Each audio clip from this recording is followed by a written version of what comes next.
Hi guys, so in this mini webinar, I'm going to be taking you through the training basics, so everything that you need to know to get started. So first off, sets and rep ranges. So what is a set? So a set is the number of times that we're going to perform an exercise. So how do we use them? Normally we'll dedicate anywhere between 2 sets to 5 sets for a given exercise. And why might we choose to increase or decrease the number of sets? This can happen for a whole number of reasons.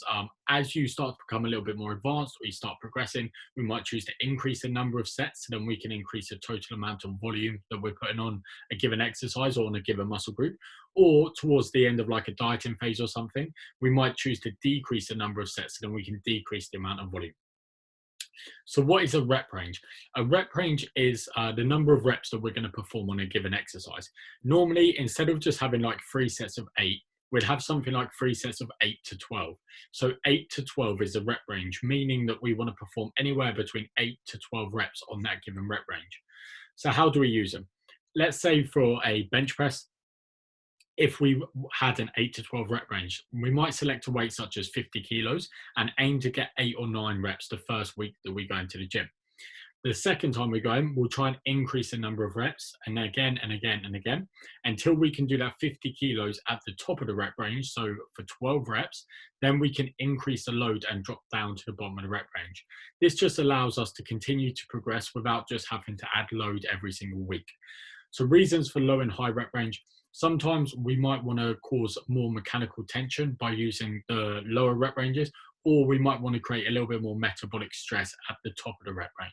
We can create hypertrophy, what means muscle growth, in both the lower rep ranges and the high rep ranges. So we generally want to use a wide variety. So execution and form. Why does form matter? So form is the way that you perform the reps and you perform that exercise. So form matters because one, we want to make sure that we're lifting it safely. So then we make sure that we don't injure ourselves, what's going to allow us to progress for a longer period of time. But form also matters. So then we can put more of the given load on the target muscle group. An example of this would be like for a bench press, if we can use the 50 kilos again, and we can perform that bench press very, very well, contracting our pec, mainly just using the pec fibers to move the weight. We might put 45 kilos of the 50 kilo load through our pec, what means we're going to be taxing it more. Whereas if we're performing a rep badly, we might only be putting 35 kilos of that 50 kilo load for our chest, and the other ones might be going on surrounding musculature. So how to assess form. So you will have access to my whole YouTube library where you will see me talking you through how to perform the exercise and showing you a few reps.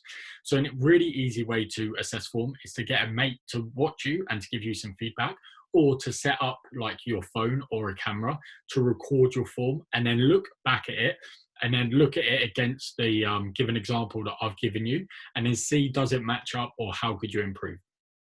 You then have the ability to upload form videos to the TrueCoach app as well for me to then give you some feedback on.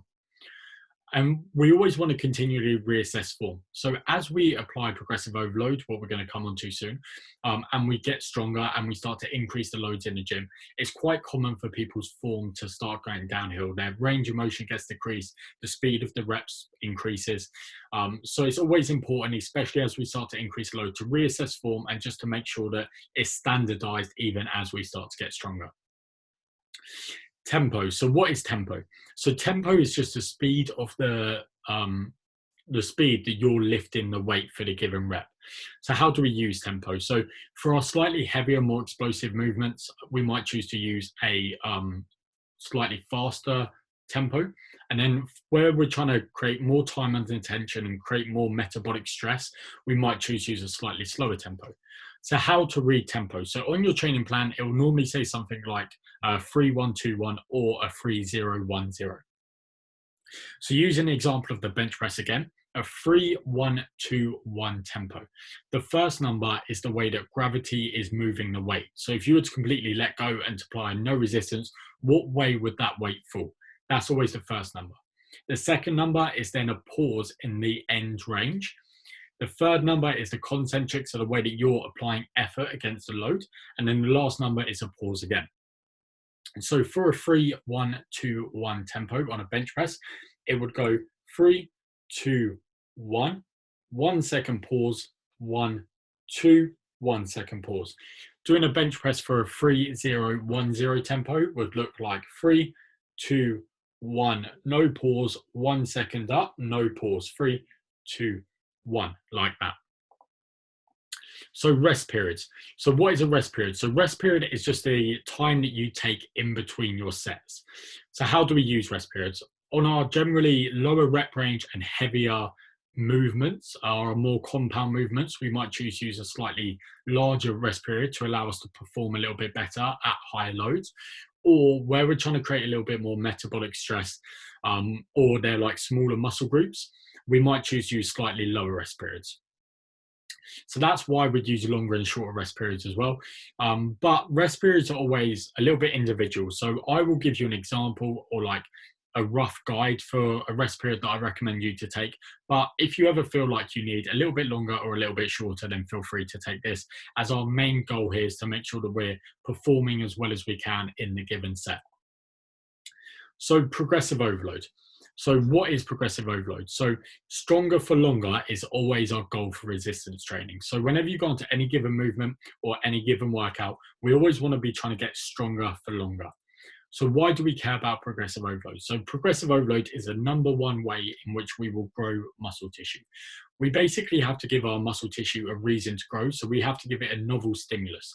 That novel stimulus is progressive overload. So we want to make sure that we're always trying to get stronger when we're in a gym. Whether we're dieting or we're in a gaining phase, it should always be the goal. So there's 3 ways in which we can apply progressive overload. Number 1 is more weight. So using the bench press example from earlier, if we were lifting 50 kilos one week, the next week we might lift 55 kilos. Or we can do more reps. So that's why we use rep ranges, is that for week 1, you might do 50 kilos for 8 reps. Week 2, you might do 50 kilos for 10 reps. That's another way that we can apply progressive overload. And then lastly, better execution or better form.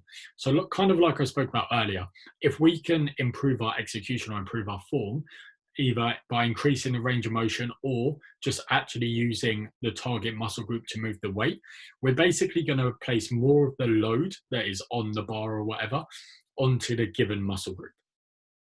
So we always want to be trying to either, every single time we go into the gym, add more weight to the bar or do more reps or improve our execution and form.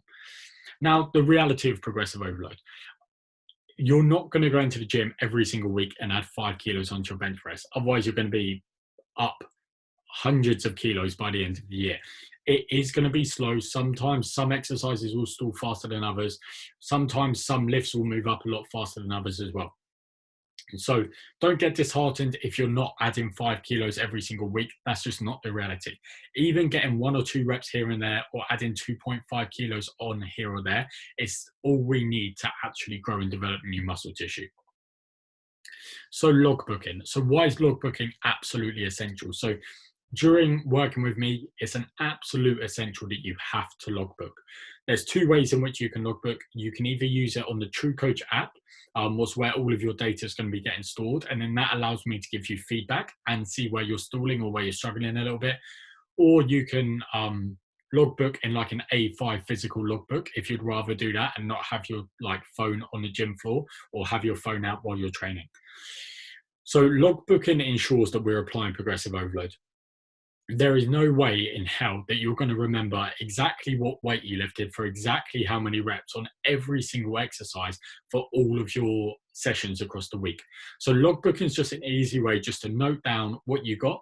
So then when you come back to it next week, you can ensure that we're applying progressive overload.